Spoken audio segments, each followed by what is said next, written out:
MIPE TV, un canal pour vous orienter dans ce monde. La Bible nous enseigne que quand Jésus partait se faire baptiser, il avait près de 30 ans. Près de 30 ans. Ce monsieur a vécu 29 ans de sa vie. Qui a 29 ans ici?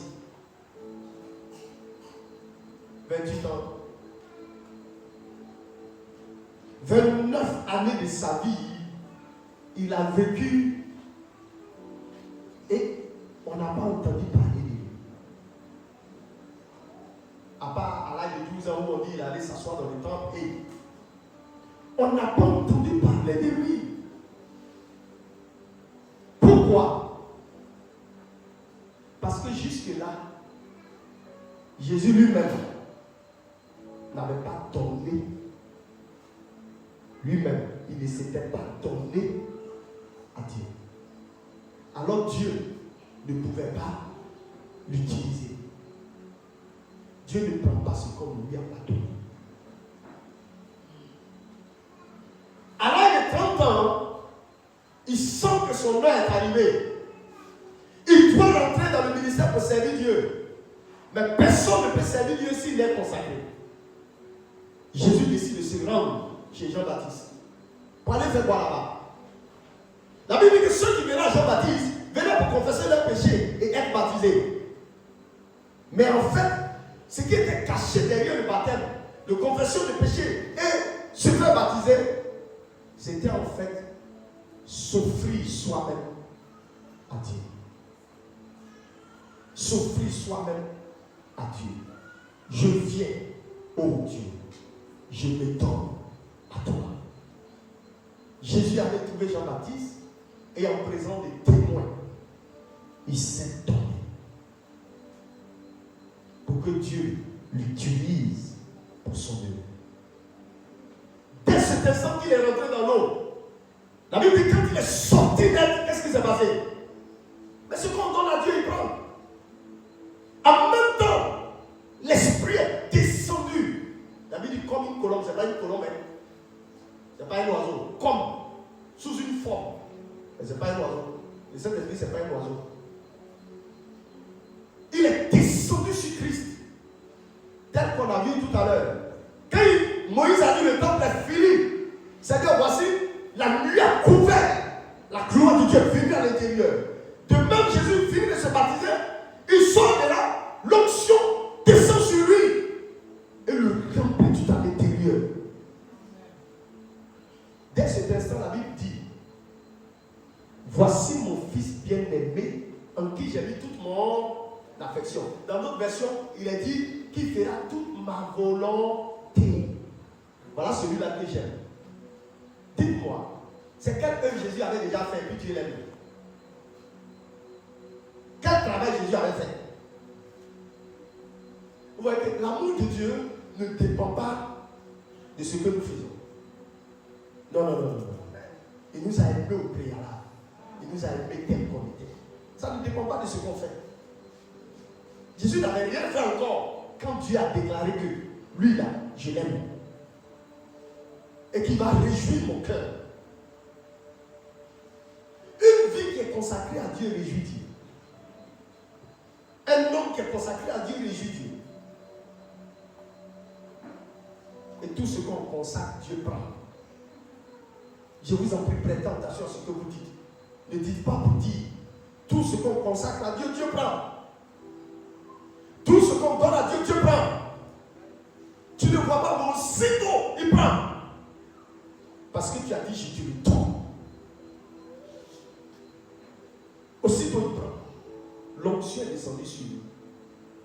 Dès cet instant, la consécration de Jésus était faite. Est-ce qu'il a gelé pour avoir ça? C'est après que la Bible dit qu'il est rentré dans un jeûne. Le Saint-Esprit l'a poussé dans un moment de jeûne. Ce n'était pas pour sa consécration, il était déjà consacré. La consécration venait d'avoir lieu parce qu'il s'est donné. Aujourd'hui, toi et moi, par le sacrifice de Jésus, par sa mort à la croix, La Bible dit que nous avons reçu le véritable baptême par sa mort à la croix et sa résurrection. En croyant donc en Christ, en saisissant Jésus comme notre Seigneur, notre Sauveur, Dieu a jugé le péché, il nous a sanctifiés, et maintenant qu'est-ce qui se passe? La Bible dit qu'il a fait de nous des sacrificateurs. Donc si tu es devenu sacrificateur, c'est que tu es devenu homme et femme consacrés à Dieu. Quand vous acceptez Jésus comme votre Sauveur, que vous voulez, que vous ne voulez pas, vous êtes automatiquement consacrés. Parce que tous ceux qui sont venus ont dit Seigneur, je te donne ma vie. Tout ce qu'on donne à Dieu, il fait quoi? Alors si Dieu a pris, qu'est-ce qu'on doit voir dans la suite? On doit voir deux choses. Premièrement, sinon trois choses, avec ce qu'on a pu citer. Premièrement, ce qu'on doit voir, c'est que la nuée doit te couvrir. Et la Bible nous dit donc, dans Jean 14, à partir du verset 16 qui va, il dit quoi? Quand l'Esprit viendra, le consolateur viendra, il sera où? Il sera avec nous et il sera en nous.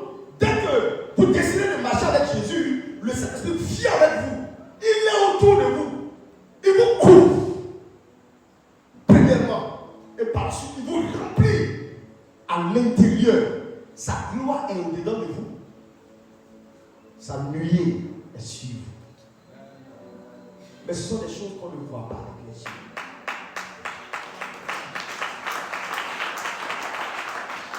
Ne jouons pas avec. Des hommes viennent, Dieu les touche, ils commencent à parler en langue. On pense que c'est une mince affaire. Non, hein, ce n'est pas une mince affaire. C'est une consécration. C'est consacré. La gloire de Dieu t'ayant rempli à l'intérieur. Le troisième élément qu'on devait voir, c'est quoi? Tu ne t'appartiens plus à toi. Tu ne peux pas diriger ta vie comme tu veux, aller où tu veux, sortir quand tu veux. Parce que tu l'as donné. Et alors, après l'avoir donné, quand tu commences à lutter avec Dieu pour vouloir reprendre, tu te crées des problèmes. Ce qu'on donne à Dieu, on ne peut pas reprendre. Tu peux venir t'arrêter ici un jour pour dire, pasteur, toutes les offrandes que j'ai fait la donner, ma majorité. Tu peux? Regarde ton voisin et dis, frère, tu es déjà consacré. C'est fini.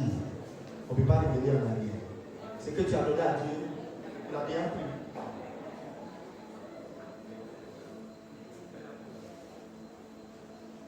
Il a déjà pris. C'est fini.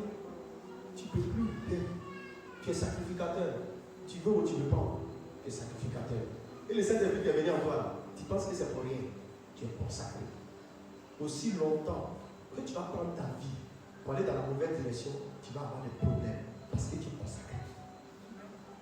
Tout bon féticheur qui te voit ou chez lequel tu vas, donc pourquoi s'asseoir et te dit, toi, tu appartiens à Dieu. Oh, dis. Il y a des gens qui ont subi ça. C'est ça, non? Il dit, toi, sors pas là. Toi, tu es pour Dieu. Le féticheur dit, toi, tu es pour Dieu. Il a dit quoi? Consécration. Comprenons pour ne pas avoir de problèmes avec Dieu. Vous êtes libre de ne pas donner votre vie. Le Seigneur ne prendra pas. Regardez ceux qui sont dans le monde. Vous avez vu Dieu avec les Français. Il ne prend pas ce qu'on ne lui donne pas. Mais tout ce qu'on lui donne devient sacré. Ta vie est devenue sacrée. Ta vie est devenue sacrée. Ah, ils ont consacré ta maison. C'est devenu sacré. Tu vas encore continuer ta prostitution dans ta maison, tu vas avoir des problèmes. Tous ceux qui m'appellent pour consacrer leur maison, quand j'arrive, je dis, ce n'est pas un fétiche. Je te dis ce que c'est. Le jour que tu joues avec, tu vas avoir des problèmes. Est-ce que le temps qui est ici, qu'on dit on a consacré, les sorciers ne viennent pas ici? Satan ne vient pas ici? Hein? Ce n'est pas le temps qui est le problème. C'est ce que toi et moi nous faisons dans le temps. Puisqu'on a dédié le temple à Dieu, on ne peut pas faire n'importe quoi dans le temps. Si c'est là pour glorifier glorifier Dieu. Tu ne peux pas faire n'importe quoi avec ta vie si ce n'est que ta vie glorifie Dieu. Tu ne t'appartiens plus à toi-même, c'est la bonne nouvelle qui est là. Aujourd'hui, on va faire tes funérailles. Sors de cette maison, ça appartient à Dieu.